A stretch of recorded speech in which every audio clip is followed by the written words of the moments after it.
morning, good morning, good morning, good morning. Ito po si Icon Jen Chua and I am your friendly neighborhood V-Mobile Maverick Specialist and I am here to welcome you. Sobrang excited po naming lahat dahil kasama na namin kayo dito sa V-Mobile Mavericks na family. It is an honor na makasama kayo dito at sobrang excited kami na turuan at tulungan kayo na maging successful dito sa negosyong ito ng V-Mobile. For sure, na-orient na po kayo ng gusto ng inyong mga sponsors and I believe na naiintindihan nyo na po kung paano tumatakbo yung negosyo ng V-Mobile. But just for a recap, may explain lang po ako sa inyo na 3 basic principles at para makasimulan na kayo sa business, kailangan nyo po itong maintindihan. Okay? Are you ready? Unang-una, ang V-Mobile po ay negosyo, business. Hindi po ito stock market na kung saan mag-i-invest na lang kayo ng pera at tutubo na lang ito ng kusa. You also have to invest some time and effort upang matutunan kung paano patakbuhin ng tama ang negosyo. Nang so ganun, mas lumaki ang chances ninyo na kumita ng malaki at maging successful. You also have to exert some effort. At sa simula, konting hard work. Ang maganda lang po nito, yung hard work ninyo, isahan lang. Ibig sabihin, yung hard work ninyo ngayong taon, hindi nyo na kailangan ulitin sa susunod na taon. Unlike yung traditional business. Pangalawa po, you have to understand na ang business na ito ay get rich sure business. Hindi po get rich quick. So wag po kayong masyadong magmadali na kumita ng malaki. Dahil tayo lang rin po ang mapupustate. Wala pong negosyante na naging milyonaryo overnight, or 1 week, or 1 month. It takes time to build success. Isipin nyo na lang po na parang ganito. Sa pagitan po ng bahay kubo at ng palasyo, ano po sa tingin ninyo ang unang matayo?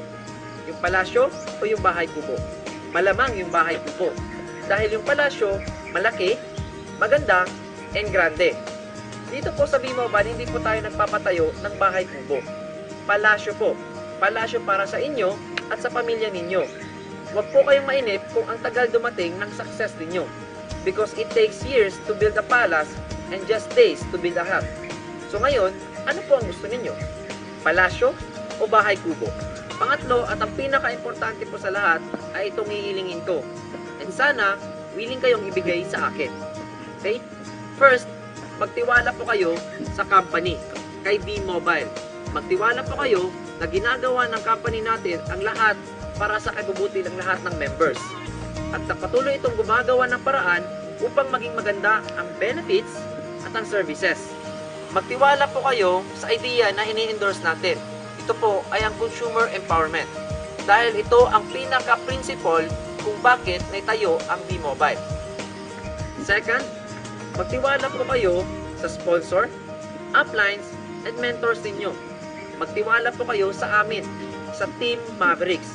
Dahil wala po kami ibang hinangad kundi ang makita na maging successful kayo. And as long as hindi po kayo tumitigil sa business na ito, hindi rin po namin kayo titigilan. Third and most importantly, magtiwala po kayo sa sarili ninyo. Dahil kung hindi, magiging useless po itong lahat. Magtiwala po kayo sa sarili nyong kakayahan and believe na kaya nyong gawin yung nagawa na ng iba. Magtiwala po kayo that you have unlimited potential. Kayo lang po ang tanging tao na makakapagpigil para makamit ninyo ang mga pangarap ninyo. Trust in yourself because if you don't, no one else will. Again, ito po si Icon Jen Chua and in behalf of Sir Gerard Gallego and the rest of Team Mavericks, gusto ko pong sabihin sa inyo that I believe in you and I bless you. Welcome to the family and congratulations on your first step to time and financial freedom. God bless, more power, and good morning.